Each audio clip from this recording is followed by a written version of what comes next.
on the streets of Cincinnati after police release graphic new video from a deadly showdown between a cop and a suspect who is now dead. Welcome to the Kelly File, everyone. I'm Megyn Kelly. Today, 25-year-old University of Cincinnati Police Officer Ray Tensing surrendering after he was indicted for murder. Tensing is charged with intentionally killing 43-year-old Samuel DeBose during a routine traffic stop on July 19th. We are going to show you Officer Tensing's body camera video. You will see and hear what happened right before and during the shooting. In this clip, the officer asks the man he is arresting, who he will ultimately shoot, for his driver's license. The situation escalates quickly. There's a brief struggle and a fatal shot. I'm asking you a direct question. Do you have your license on? What did you put me on it for? Again, the front tag. But it's not illegal to have a front tag. Okay. Actually, I'm going to ask you again. You have a license on? I have a license. You can run my name. Okay. Is that not on you then? I don't think I have it on. Be straight up with me. Are you suspended? No, I'm not suspended. Why don't you have your license on you? I don't like suspended. I'm sorry, bro. I should go in the house. Okay. What do you say? That here? Okay.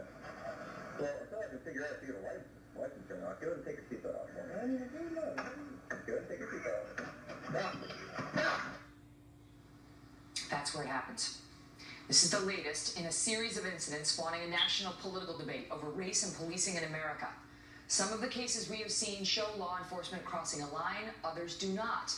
Tonight we examine the facts of this case, which is causing a national outrage and uproar, and we will let you decide. We are joined by former LAPD homicide detective Mark Furman and Richard Fowler, but we begin with Trace Gallagher, who has been studying this video all afternoon and breaks it down for us here. Trace?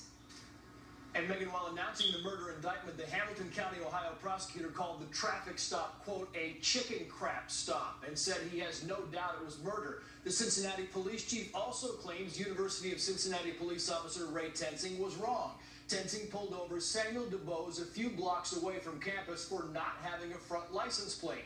The officer repeatedly asked DeBose for his driver's license. Watch again.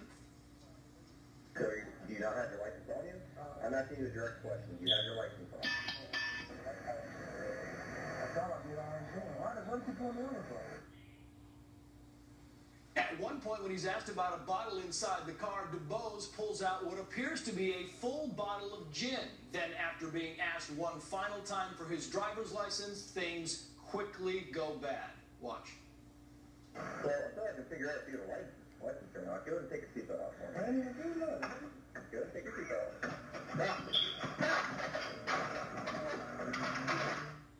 You hear the rev of the engine? From the rev of the engine to the fatal gunshot is less than 3 seconds, but a fellow officer says Tensing told him, quote, after at some point he began to be dragged, that he was almost run over by the driver of the Honda Accord and was forced to shoot the driver. Tensing told his attorney, quoting here, I thought I was going to get sucked under the car and run over, but the video doesn't appear to support that claim. Now take one more look at this.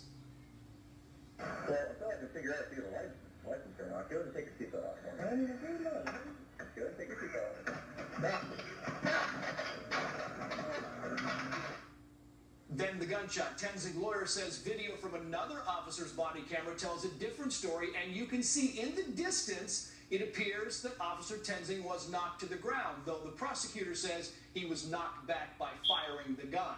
As for Samuel DeBose, he did have a pretty lengthy criminal record, including a reported 70 different arrests for non-violent crimes. DeBose was also the father of 10 children.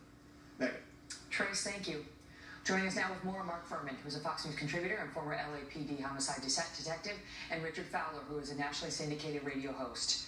And so now, in this case, Richard, they have charged the cop. They've charged him with murder, which his lawyer says is an overcharge, that they've gone too far. And you say? I say that his lawyers are wrong, and the prosecutor and the prosecutor and the grand jury is right here. If you look at this video, and I watched it and I studied it over and over and over again, Megyn, even in the situation where the quote-unquote Mr. Dubois sort of pushed the gas and tried to run away, that video doesn't show that at all. I mean, the car would be a lot farther down the road.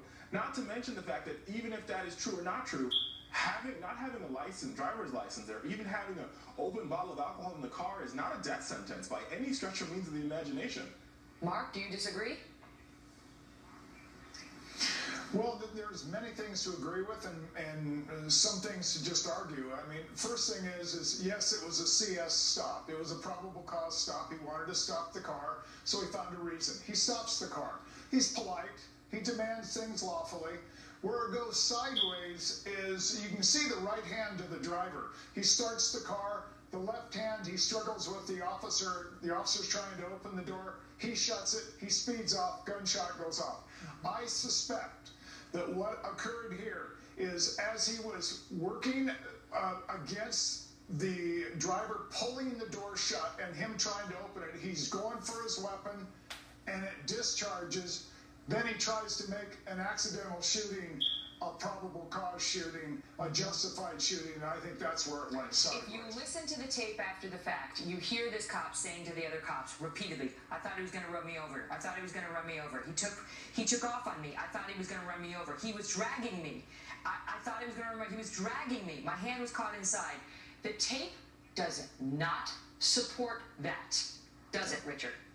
No, the tape doesn't support that at all. And it's like Ronald Reagan says, you got to trust but verify. And the tape verifies that this officer indeed murdered Samuel Du Bois in this particular case. Okay, but let me ask you that. Let me stop you there.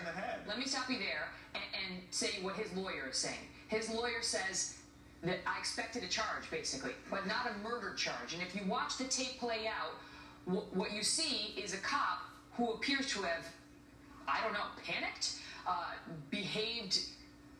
I don't know what it was. I don't know if I see malice aforethought on there. I don't know if I see somebody who has decided to murder another person.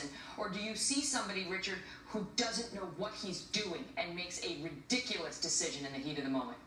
Well, I think it's someone who doesn't know what he's doing, but indeed he murdered him here. And if you listen to the prosecutor's press conference earlier, in the state of Ohio, there's no delineation between, a first-degree charge and a second-degree charge. It's just murder. Intentional murder. Straight up.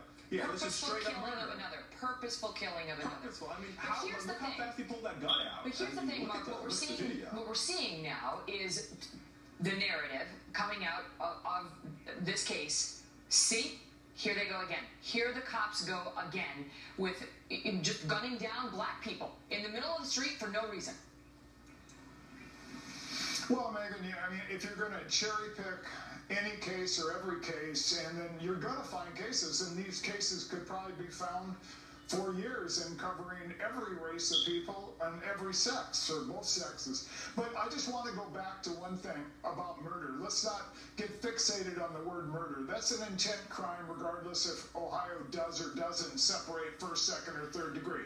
But I just want to say one thing about when a vehicle is the weapon in an officer-involved shooting, there's two cardinal rules. You cannot put yourself in danger to have that vehicle be a weapon. In other words, step in front of a car and then claim they're trying to run you down. Mm-hmm. And then the next one is, if the vehicle is leaving and the threat is leaving, game's over. Mm-hmm. Step away. You don't get to shoot the driver unless it's some serial killer. Game's over. Right. Unless you have reasonably, not somebody who's missing the front license plate. My last question to you is this, Richard. Do you believe here this is an example of the system working? Similar to the way we saw that other cop who was arrested when he shot a black man and then tried to frame him to make it look like he had been coming after the cop. Did the system work here in that these charges have been brought? Well, here's the thing, and I agree with Mark for once in my life on his explanation about the moving vehicle, but the system is still broken, Megyn. I mean, the fact that we even got this far, the fact that this officer shot this African-American unarmed man at point-blank range in the head shows there's something wrong with the entirety of the justice system. It does? So it impugns the entire justice system. Governor Kasich a couple months ago in the state of Ohio created a review board to deal with this matter, to reform the justice system. The reformations start from bottom up, from the police officer making the routine stop. So you think somebody's sending a message to that cop that it's okay to murder somebody for missing a front license plate if he feels scared in the encounter? Well, like I said, the whole system is broken, Megyn. The whole system. I gotta go. Great to see you both. Sorry, Mark. We'll get to it next time. Thanks for being here. Okay, thank you. Well, we learned just a short while ago that search teams are going to